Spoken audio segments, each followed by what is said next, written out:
I'm not a guy who lives in the past. Indeed, I embrace the present with some enthusiasm. I love my electric toothbrush. I like my personal computer. Where would I be without Nurse Mackenzie's patent electronic virility accelerator? Having said that, is there a heart so base that doesn't flutter, nay, thunder at the mere sight, sound and smell of these beauties and break a little in the certain knowledge that we will never see their like again?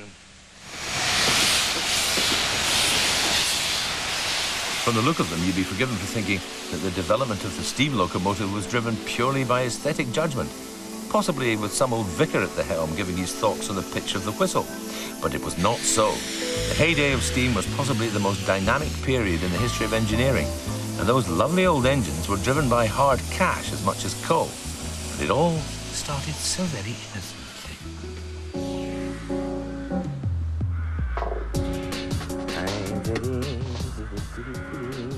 Of course, it was a slower pace of life in those days. It would have to be. You can't just leap onto a steam-driven boat, start her up and whiz off. There's a good hour's work before you get steam up and away. But hey, people didn't have neighbours to watch today. Whoa, listen to that. Yes, sirree, Bob. It'll be only hours before we're away.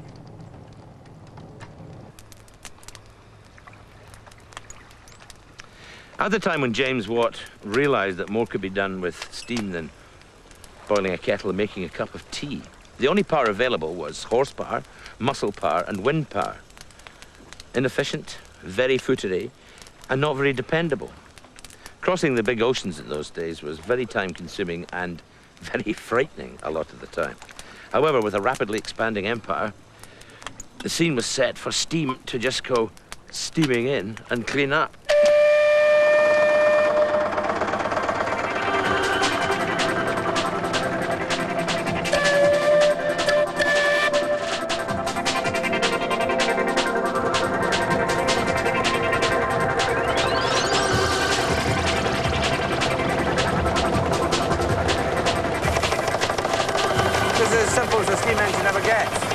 Literally a big kettle with a fire under it that turns the water into steam, which is basically a gas, comes through the little piston, turns the shaft, makes the propeller go round.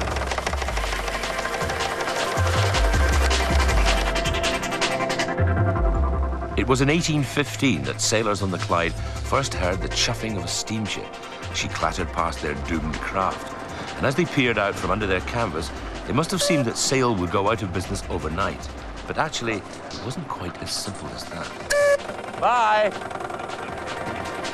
Marvel, why don't you, at the wonderful hot thing between my legs. After a bit of marveling, they started to laugh. All that steam may look nice, but it's no way to run a business. The little engine was incredibly inefficient and simply ran out of steam before it got anywhere near the horizon. Yes, well, you see, I'm embarrassed now. Your main problem with this kind of engine really is that, I mean, to get this, we're on the bonny banks o' Loch Lomond. To get from this end to that end, you would probably have to refill the boiler about 3 or 4 times and stoke up the fire about 5 or 6 times. And really, to go any distance in this boat, there would be room for the engine, moi, and enough cold water to get you there. So if Auntie Betty wanted a wee scoot along Loch Lomond, you'd have to say no. And so, when the single-cylinder steam engine took to the water in 1815, it really didn't create much of a splash at all. What with all the taps, pipes, coal and water, it was no match commercially for the sailing ships, who, of course, were running on fresh air.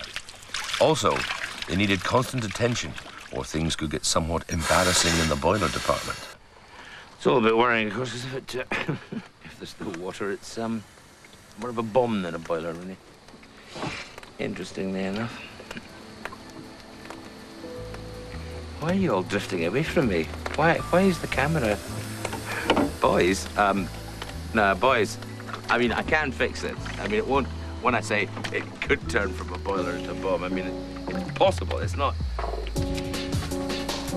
You'll come and get me, though, wouldn't you? Boys. Help! jigs.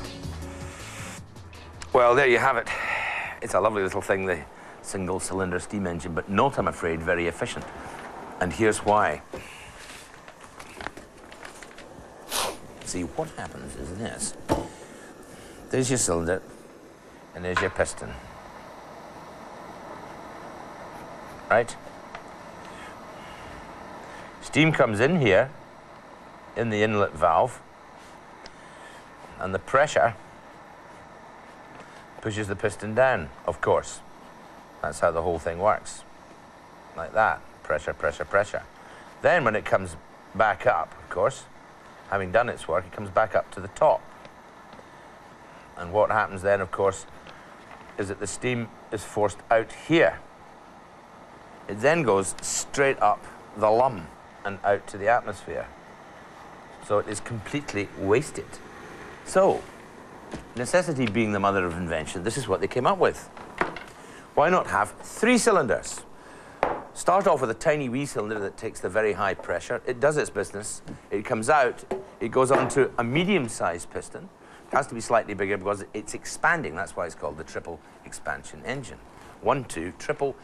It then goes out of this one, the medium-sized one, into the enormous one and pushes that one down so that you've not wasted any steam. Now, this is a massive breakthrough because although those little single-cylinder babies could chuff up and down the lakeside with the parasols and they're awfully fun, you really needed something with this kind of reliability and something that didn't waste the steam if you were going to cross the Atlantic. It was probably the most important engine of its time. And it wasn't really a can of beans that drove it. I was just being symbolic there, you know.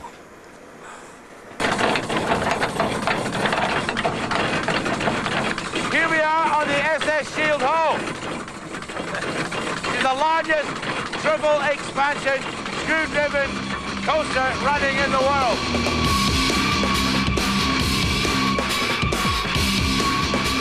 It was great big filthy buggers like this that really got the Empire on the move. With its 2 thumping great 800 horsepower triple expansion Lobnitz engines, this was a baby that could go places.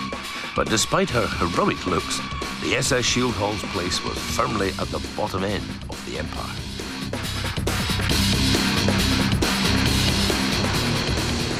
Built in Renfrew in 1954 to a 1920s design because the diesels were always breaking down. It was built to carry what's known as treated waste, which, well, basically jobbies to you and me. And they used to take them out into the Clyde and just drop them, which is why in Largs they have sealed windows. And there you have it. There's your triple expansion engine.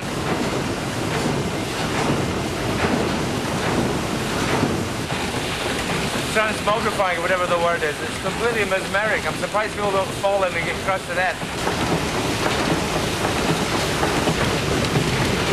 The steam comes into the tiny wee piston at enormous pressure, pushes the piston down, the piston comes up, the steam escapes into this medium-sized piston. It's not under as much pressure, but it's expanded. So the fact that it's a medium-sized piston means that you still get the same amount of effort out of it. Steam pushes the piston down, the piston comes back up, transfers the steam along to our huge piston.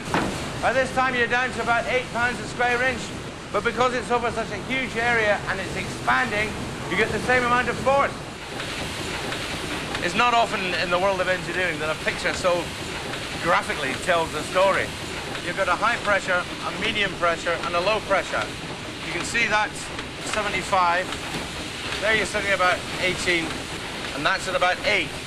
Now the reason there's a vacuum on this side is that the last drop of steam is being sucked out the end, sent upstairs, and condensed back into water.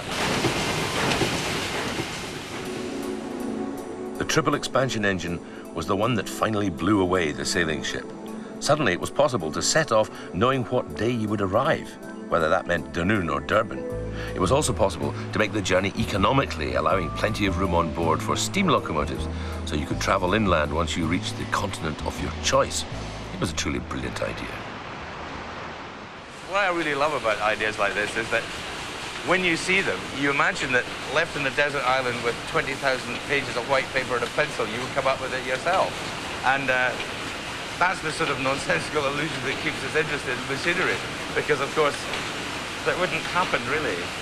They've just told me a very mythical engineering secret about this ship, where you can get hot water to make a cup of tea.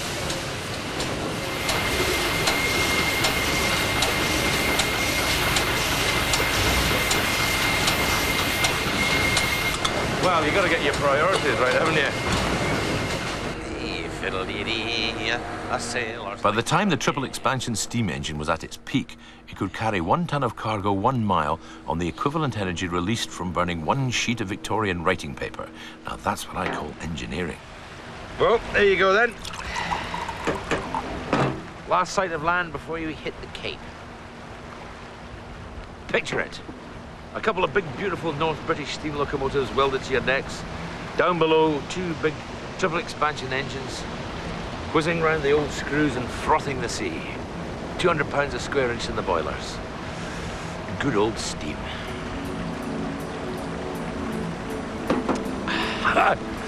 No sugar, McTavish! How many times?